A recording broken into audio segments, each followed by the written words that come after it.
तो देखिएगा यहाँ पे पहला क्वेश्चन आप लोगों को जो पूछा जा रखा है, क्या पूछ रखा है कि किसे भारतीय पुरातत्व का पिता कहा जाता है। तो फर्स्ट क्वेश्चन हम लोग को जो कह रहा है, जहाँ पे किसे भारतीय पुरातत्व का पिता कहा है, तो आप सभी को पता होना चाहिए। फर्स्ट नंबर क्वेश्चन का जो हम लोग को राइट आंसर करना है वो करना है अलेक्जेंडर कनिंघम, यानी आंसर इस क्वेश्चन का डी पे हम लोग को राइट करना है, यानी भारतीय पुरातत्व का पिता जो है अलेक्जेंडर कनिंघम को कहा जाता है। क्वेश्चन दूसरा कह रहा है हम लोग किस स्थल को मृतकों का टीला कहा जाता है। कई बार में क्वेश्चन ने कराया था आप लोग को मृतकों का टीला, है ना। तो मोहनजोदड़ो को मृतकों का टीला कहा जाता है। तो इस क्वेश्चन का आंसर हम लोग को ऑप्शन सी पे लगाना है, ठीक है। इसको सिंध का बाग भी कहा जाता है, तो ये भी चीज आप लोग को याद रखना है, ठीक है। इसकी खोज 1922 में हुई थी, ये भी चीज याद रखना है। इसकी खोज जो है राखालदास बनर्जी की थी, ये भी याद रखना आप लोग को। क्वेश्चन तीसरा करा 1921 में दयाराम साहनी ने किस स्थल का उत्खनन किया था। चलो काफी शानदार से क्वेश्चन है, और ये सारे क्वेश्चन मैंने आप लोग को पढ़ाया हुआ था, सारे क्वेश्चन वही आया हुआ है, कोई भी क्वेश्चन आपका जो है बाहर से नहीं आया हुआ है। 1921 में दयाराम साहनी ने किस स्थल का उत्खनन किया था। तो आप लोग को जो राइट आंसर लगाना है वो लगाना है हड़प्पा। तो आंसर हम लोग को ऑप्शन ए पे राइट करना है, क्योंकि यहाँ पे दयाराम साहनी पूछ रखा है। अगर आपको राखालदास पूछता तो मोहनजोदड़ो लगाते, और हड़प्पा की खोज जो हुई थी 1921 में हुई थी। तो इस क्वेश्चन का आंसर हम लोग को ऑप्शन ए लगाना है, और 1922 में मोहनजोदड़ो खोज हुई थी, ठीक है। अगला क्वेश्चन कह रहा है हम लोग को कि मोहनजोदड़ो जो है किस नदी के तट पर बसा हुआ है। तो डेफिनेटली आप सभी को पता होगा, मैंने कई बार आपको बताया कि मोहनजोदड़ो पूछे तो आपको सिंधु लगाना है, अगर आपको हड़प्पा पूछे तो रावी लगाना है। तो हम लोग को यहाँ पे जो है लगाना है सिंधु, क्योंकि मोहनजोदड़ो पूछ रखा है तो रावी नहीं लगाना, तो इस क्वेश्चन का आंसर ऑप्शन ए लगाएंगे। क्वेश्चन नंबर 5 पूछ रखा हम लोग को कि मनके बनाने वाला जो है प्रमुख केंद्र कौन था। ये क्वेश्चन आपको बताए थे, मनके बनाने वाला जो प्रमुख केंद्र जो मिला है वो आपका लोथल से मिला है। लोथल से ही जो है आपका क्या कहते हैं कि क्या मिला है, मतलब 15 के अवशेष मिला है, ठीक है। लोथल गुजरात में। सारी चीजें याद रखना आप लोगों को। क्वेश्चन कह रहा है कि गोदीपारा के प्रमाण कहाँ से मिले। तो गोदीपारा के प्रमाण जो वो भी आपके लोथल से ही मिले हैं। गोदीपारा के प्रमाण कहाँ से मिले, तो बोलोगे लोथल से मिले। गोदीपारा यानी बंदरगाह जिसको हम लोग कहते हैं, ठीक है। गोदीपारा का मतलब क्या होता है, बंदरगाह। और साथ ही साथ आपको पूछेगा युगल सावधान, तो युगल सावधान के भी अवशेष जो आपको लोथल से मिले, तो याद रखेंगे युगल सावधान, गोदीपारा, ठीक है। और बंदरगाह जो भी बोले आप लोग को, तो ये सारे के जो अवशेष मिले वो लोथल से मिले, ठीक है। क्लियर। आगे देखिएगा अगला क्वेश्चन हम लोग को क्या पूछा जा रखा है। क्वेश्चन कह रहा है हम लोग को कि 7वां क्वेश्चन कालीबंगान किस राज्य में स्थित है। तो बताया था आप लोग को कालीबंगान के बारे में पूछे तो आप लोग को क्या लगाना है, तो बोले सर राजस्थान लगा देंगे। कालीबंगान राजस्थान में, यहीं से तो हल्के प्रमाण मिले थे, बताया था ना आप लोगों को। हल के प्रमाण मिले थे, उसके बाद चावल के दाने मिले थे, जोते हुए खेत के प्रमाण मिले थे। क्वेश्चन 8 कह रहा है हम लोग को RS जो है विष्ट द्वारा धौलावीरा का उत्खनन जो किया गया था वो आपका 1990 में किया था। कब किया गया था, 1990। हम लोग को आंसर डी पे राइट करना है। क्वेश्चन हम लोग को देखिए 9 नंबर क्वेश्चन कह रहा है हम लोग को विशाल स्नानागार के साक्ष्य जो है वो कहाँ मिले थे। तो विशाल स्नानागार साक्ष्य जो आप सभी को पता होना चाहिए, ये मोहनजोदड़ो में मिले थे। आपको बताया था मैं, कई भी कोई भी आपको विशाल पूछे तो आपको मोहनजोदड़ो लगाना है, चाहे स्नानागार पूछे, अन्नागार पूछे, भवन पूछे, जो भी पूछे वो आप मोहनजोदड़ो लगाना है। कह रहा है किस स्थल से मिट्टी के बने हल के प्रति, किस स्थल से मिट्टी के बने हल के प्रतिरूप मिले हैं। तो बताया हल के जो है प्रमाण तो ऐसे जोते हुए खेत के सबसे कालीबंगान से मिले। यहाँ पे मिट्टी के बारे में पूछ रखा है, तो यहाँ पे बनवाली ये लगा दो, ऑप्शन डी पे लगाना, ठीक है। जोते हुए खेत के साथ और हल के प्रमाण जो कालीबंगान से मिले, लेकिन यहाँ पे आपको मिट्टी का पूछ रखा था। खैर हम लोग को हड़प्पा सभ्यता का सबसे बड़ा नगर जो कौन था, तो हड़प्पा सभ्यता का सबसे बड़ा मोहनजोदड़ो बताया आप लोग को। विशाल पूछे, जो भी पूछे तो हमारा मोहनजोदड़ो हो जाएगा। हड़प्पा सभ्यता की जुर्मा राजधानी बताया था मैंने आप लोग को, सारे क्वेश्चन वही सारा आया है, ठीक है।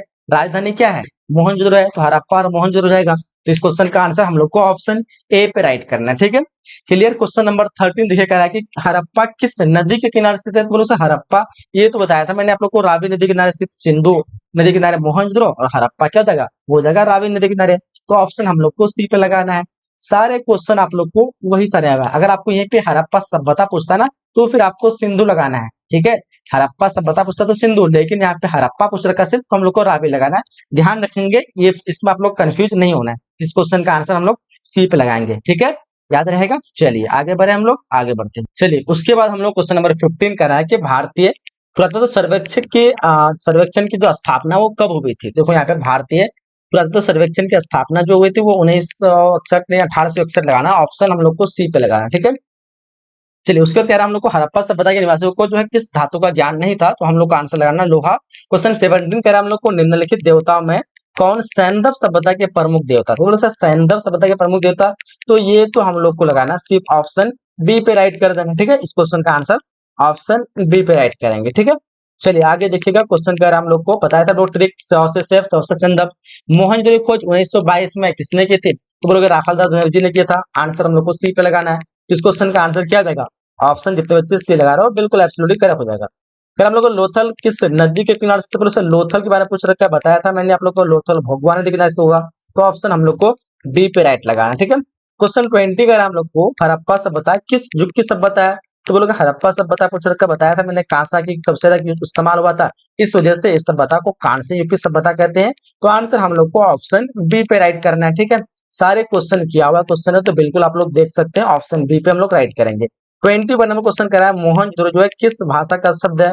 तो बोलोगे मोहनजोदड़ो, ये भी क्वेश्चन बताया था, सिंधु भाषा शब्द है। ऑप्शन हम लोग को डी पे लगाना है। चलिए आगे देखिएगा, हम लोग 22 नंबर क्वेश्चन करें हम लोग को, निम्नलिखित में से कौन हड़प्पा का नगर नहीं है? तो बोलोगे सर हड़प्पा का नगर इनमें से कौन नहीं होगा? तो बताया था आप लोग को ना कि हड़प्पा, कालीबंगान, लोथल ये सारे जो है हड़प्पा का नगर है, बट विजयनगर जो है ये विजयनगर साम्राज्य से संबंधित है, तो ये हमारा क्या होगा? नहीं हो जाएगा। तो आंसर हम लोग को क्या लगाना है? सी पे लगाना है। इसकी स्थापना 1336 को हरिहर बुक्का ने किया था। कह रहा धौलावीरा किस राज्य में? तो बोलोगे सर धौलावीरा ये तो हमारा जो है गुजरात, हमें हो जाएगा ऑप्शन बी पे लगाना है। धौलावीरा कहाँ पे? गुजरात में। 24 नंबर क्वेश्चन करा है हड़प्पा सभ्यता का विस्तार पूर्व में कहाँ तक है? बोलो हड़प्पा सभ्यता का विस्तार पूर्व में जो है सुतकांडोर, आलमगीर, मंडा, यहाँ पे पूर्व की बात पूछ रखी है, तो पूर्व में हम लोग को आलमगीर ही लगा देना, ऑप्शन डी पे राइट करेंगे, ठीक है। ऑप्शन डी हो जाएगा। क्वेश्चन 25 का हम लोग को राजस्थान के खेतरी से किस धातु की प्राप्ति होती थी? तो राजस्थान खेतरी में तांबा, है ना, तांबा ही लगा देना हम लोग को। 25 का ऑप्शन क्या लगा देना? ऑप्शन सी पे हम लोग को राइट करना है, ठीक है। चारों में से आंसर जो जाएगा कॉपर यानी तांबा, ऑप्शन सी पे हम लोग राइट करेंगे, ठीक है। चलो बिल्कुल जितना जैसे बताया राइट हो जाएगा। 26 नंबर क्वेश्चन करा के प्रकृति के अंतर्गत निम्न में से कौन एक नहीं आता है? इनमें से किसको आप प्रकृति के अंतर्गत नहीं रख सकते हो? तो बोलोगे सर भागना इसको रख सकते हैं, सिक्कों को रख सकते हैं, लेकिन साहित्य को नहीं रख सकते हैं। ऑप्शन डी लगाएंगे, एक पुस्तक होता है, इसको हम लोग कैसे प्रकृति के अंदर रखेंगे? 27 क्वेश्चन करा कि चार्ल्स मैसन ने 1826 में सर्वप्रथम किस टीले का उल्लेखन किया था? तो बोलोगे सर चार्ल्स मैसन ने जो है सबसे पहले हड़प्पा टीले का उल्लेखन किया था। क्या लगाएंगे? हड़प्पा टीले का उल्लेखन किया था। ऑप्शन हम लोग को सी पे लगाना है, ठीक है। क्वेश्चन नंबर 28 कह रहा है कि हड़प्पा सभ्यता में प्राप्त अवतल चक्की पर किस पुराविद ने प्रकाश डाला था? ठीक है, हड़प्पा सभ्यता में प्राप्त अवतल चक्की पर जो अर्नेस्ट मैके ने जो प्रकाश डाला था, आंसर बी पे लगाएंगे। 29 नंबर क्वेश्चन क्या है हम लोग को कि सुमेरी अभिलेख में किस नाविकों का देश कहा जाता है? सुमेरी अभिलेखों में किससे नाविक का देश कहा जाता है? तो यहाँ पे हम लोग को लगा देना है मलेहुआ। क्या लगाना है? मेलुहा। ऑप्शन हम लोग को यहाँ पे ए पे राइट लगा देना है, ठीक है। क्या लगाना है? ऑप्शन ए पे। चलिए क्वेश्चन नंबर हम लोग को 30 पूछ रखा है कि हड़प्पा सभ्यता में नर्तक करती हुई मूर्ति कहाँ से मिली? तो मोहनजोदड़ो से मिली थी। काफी सिंपल सा क्वेश्चन है। चलिए तो जैसे कि देख पा रहे हो आप लोग, आपके स्क्रीन पे दिख रहा हो सब्जेक्ट क्वेश्चन, जिसमें आपको 1 से 10 रहेगा और 5 प्रश्न का उत्तर देना है, प्रत्येक के 2 अंक आपको मिलने वाले, ठीक है।